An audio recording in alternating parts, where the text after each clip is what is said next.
ভারতে ইসলাম বিদ্বেষী কর্মকাণ্ড নতুন কিছু নয়। সেখানকার সংখ্যালঘু মুসলিমদের উপর উগ্র হিন্দুত্ববাদী বিজেপি সরকারের নানা বিরূপ আচরণ প্রায়ই হয়ে ওঠে গণমাধ্যমের শিরোনাম। এবার তেমনই এক ঘটনা ঘটল মহারাষ্ট্রে। সেখানকার পুনে শহরে অবস্থিত ঐতিহাসিক শনিবারওয়াড়া দুর্গকে কেন্দ্র করে সম্প্রতি তৈরি হয়েছে উত্তপ্ত পরিস্থিতি। সোশ্যাল মিডিয়ায় ভাইরাল হওয়া এক ভিডিওতে শনিবারওয়াড়া দুর্গটিতে কিছু মুসলিম নারীকে নামাজ পড়তে দেখা যায়। তাতে ক্ষুব্ধ হয়ে রবিবার হিন্দুত্ববাদী বিভিন্ন সংগঠন দুর্গ চত্বরে বিক্ষোভ প্রদর্শন করে।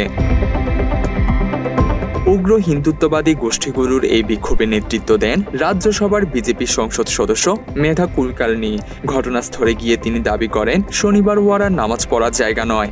এছাড়া প্রশাসনের কাছে এই ঘটনার সাথে জড়িতদের বিরুদ্ধে কঠোর পদক্ষেপ নেওয়ার দাবিও করেন তিনি।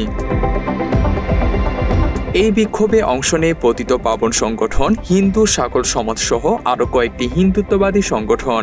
বিক্ষোভকারীরা ঐতিহাসিক এই স্থানে শুদ্ধিকরণের নামে গোমূত্র ছিটিয়ে কথিত প্রতিবাদ কর্মসূচি পালন করে।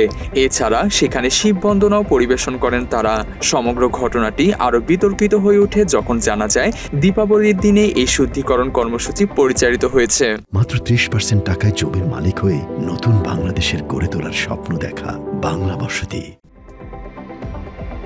বিক্ষোভের পরে পুনে পুলিশের ডেপুটি কমিশনার কৃষিকেশ রাওয়ালে জানান শনিবারওয়াড়া আর্কিওলজিক্যাল সার্ভে অফ ইন্ডিয়ার অধীনে থাকা একটি সংরক্ষিত স্থাপনা।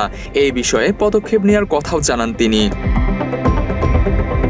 ঘটনার পর থেকেই রাজনৈতিক মহলে কুলকার্নির পদত্যাগের দাবি জোরালো হতে থাকে। বিরোধী দল এবং সমাজকর্মীদের দাবি দীপাবলির মতো ধর্মীয় ও সাংস্কৃতিক দিনে এই ধরনের কর্মকাণ্ড ঘৃণা ও বিভাজন ছড়ানোর শামিল। কংগ্রেস, আম আদমি পার্টি এবং বিভিন্ন নাগরিক সংগঠন এই ঘটনার নিন্দা জানিয়ে কুলকার্নির আচরণকে দায়িত্বজ্ঞানহীন ও সাম্প্রদায়িক বলে মন্তব্য করেছে। মহারাষ্ট্র কংগ্রেসের মুখ্য মুখপাত্র অতুল লোন্ধে অভিযোগ করেন রাজ্যের মারাঠাওয়াড়ার কৃষকরা যখন বন্যায় বিপর্যস্ত এবং তাদের সহায়তার প্রয়োজন তখন কুলকার্নি মানুষের দৃষ্টি অন্যদিকে ফেরাতে বিদ্বেষ ছড়ানোর চেষ্টা করছেন। তার মতে এটি একটি সুপরিকল্পিত রাজনৈতিক কৌশল। এছাড়া কংগ্রেস নেতা অরবিন্দ কেজরিওয়াল কুলকার্নির বিরুদ্ধে তীব্র প্রতিক্রিয়া জানান। তিনি বলেন একজন সংসদ সদস্য হিসেবে কুলকার্নি সব ধর্ম ও সম্প্রদায়ের প্রতিনিধিত্ব করার দায়িত্বে ছিলেন, কিন্তু তিনি তা ভুলে গিয়েছেন। তার মতে কুলকার্নি মূলত দলীয় রাজনীতি ছেড়ে হিন্দু সংগঠনের হয়ে কাজ করছেন। শনিবারওয়াড়া দুর্গটি 1736 সালে পেশওয়া বাজিরাও নির্মাণ করেন। এক সময় এটি 13 তলা প্রাসাদ ছিল।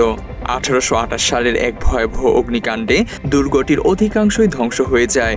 বর্তমানে এটি একটি গুরুত্বপূর্ণ ঐতিহাসিক নিদর্শন হিসেবে সংরক্ষিত এবং পর্যটকদের জন্য উন্মুক্ত। এই দুর্গকে ঘিরে সাম্প্রতিক বিতর্ক ইতিহাস, রাজনীতি এবং সাম্প্রদায়িক সম্প্রীতির প্রশ্নে নতুন করে আলোচনা জন্ম দিয়েছে। তানজিম হাসান, বাংলা এডিশন।